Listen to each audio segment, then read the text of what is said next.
Listen closely. The people who seem gentle, generous, and impossibly calm are often the ones shaping what everyone else does. They do not force, they steer, they do not shout, they rearrange motives. You assume talent, charm, or luck. The truth is colder. Intelligence disguised as virtue is one of the most effective ways to control a room, a decision, a life. You are about to see how. You will hear unvarnished truths, each one a strategy practiced in silence, each followed by a scene that makes the method unmistakable. No fluff, no moralizing. This is a map. Use it to defend yourself or to sharpen a conscience that chooses to win. Shocking. Truth number 1. Kindness as a tactical pause. Consider a hospital board meeting. A senior physician listens more than he speaks while a contentious proposal is discussed. He smiles, asks 2 calm, precise questions, and compliments the opposing nurse's statistics. He never announces opposition. Later, when votes are counted, the room shifts toward his preference. His kindness was not surrender. It was a calculated pause that allowed others to lower their guard and reveal intentions. He waited quietly until the decisive moment. Kindness lowers resistance. People reveal information to those who appear safe, and that information becomes power. As Niccolò Machiavelli suggested in his ruthless realism, appearing virtuous often masks the quiet exercise of influence. Drop this in the comments. Which quiet kindness have you once mistaken for weakness, only to realize later that it was influence? Shocking truth number 2. The smile that sets the agenda. A department manager begins weekly meetings with a brief recognition ritual. She praises a small success and then invites problems, but only those that can be solved within a week. By defining the type of problems discussed, she defines the scale of solutions. Employees stop suggesting structural change and begin offering small fixes that strengthen her role as coordinator. The smile disarms the room, yet the agenda becomes hers.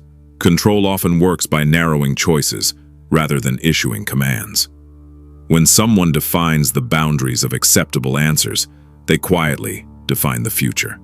The most intelligent manipulators are architects of options, not dictators of outcomes. Shocking truth number 3. The confession that disarms opposition. A politician running in a local race publicly admits to a minor past mistake before opponents can expose it. He frames it as a lesson learned and then compliments an opponent's dedication to public service. The opponent hesitates to attack. The weapon has been neutralized.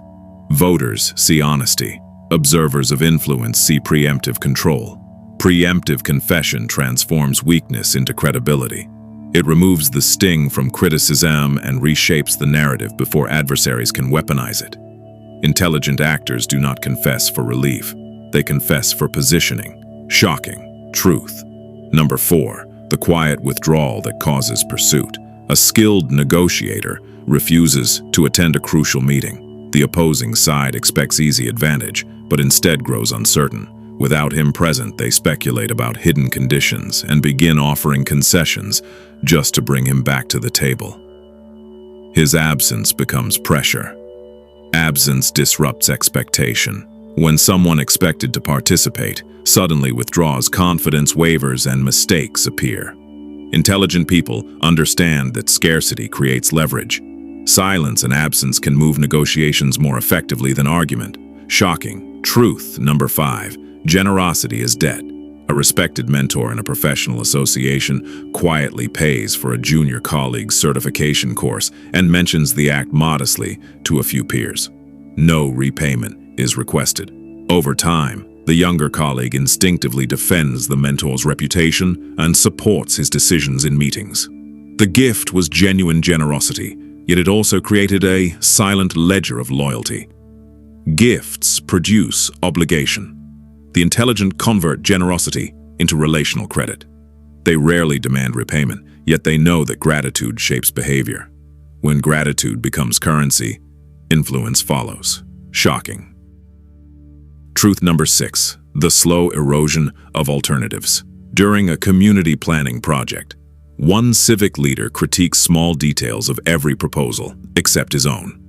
The criticisms are calm and reasonable, never hostile. Over months, competing ideas accumulate small flaws and gradually lose support. In the end, only his plan appears practical.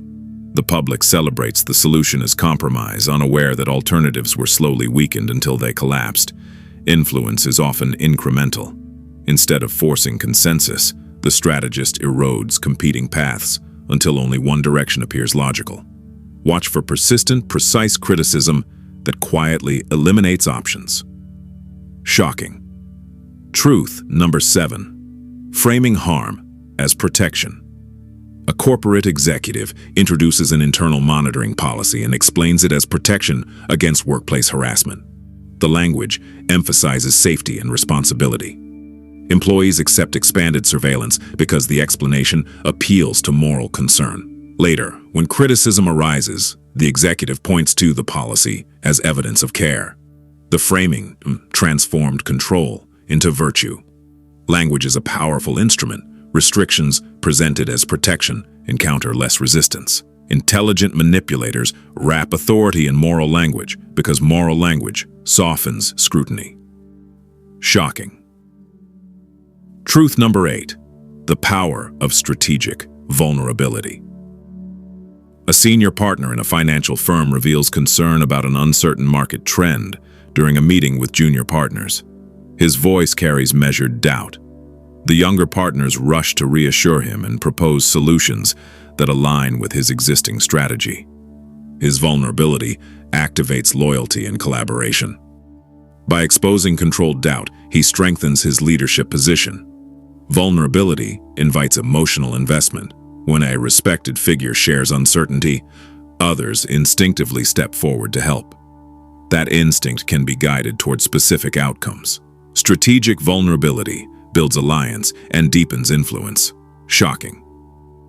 Truth number 9. The gentle reallocation of credit. At a nonprofit organization, the director publicly praises volunteers and staff but gradually frames achievements as the result of the institution's leadership structure. Donors begin associating success with her guidance rather than with individual contributors. She does not steal credit dramatically. She guides the narrative until public recognition gravitates toward her position. Reputation is the foundation of long-term control.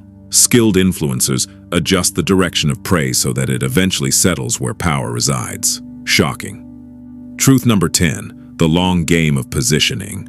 A political strategist spends years helping allies secure modest positions. Committee memberships, editorial posts, advisory boards. Each role seems minor, yet over time the network expands. Decades later, those allies occupy enough positions to influence elections, public narratives, and policy decisions. The public perceives sudden power, but the strategist understands it as the harvest of patience. Intelligence that seeks control rarely moves quickly. It cultivates position over years, sometimes over generations. The most formidable influence is the one constructed slowly enough that few notice it forming. Protection begins with awareness. Keep small records of behavior: who gives favors, who withdraws at key moments, who defines the boundaries of discussion. Test generosity with calm questions about expectations. When choices are narrowed, ask which alternatives disappeared and why. Recognition does not require cynicism, it requires clarity. Virtue may be sincere, or it may be arranged to serve a design. The most unsettling manipulators rarely display cruelty. They display care. Their calm presence persuades others to relax, and once people relax, they begin handing over decisions without noticing. Intelligence rarely announces itself loudly. It rearranges the room quietly until the arrangement feels natural. The difference between genuine virtue and strategic virtue determines who truly holds influence.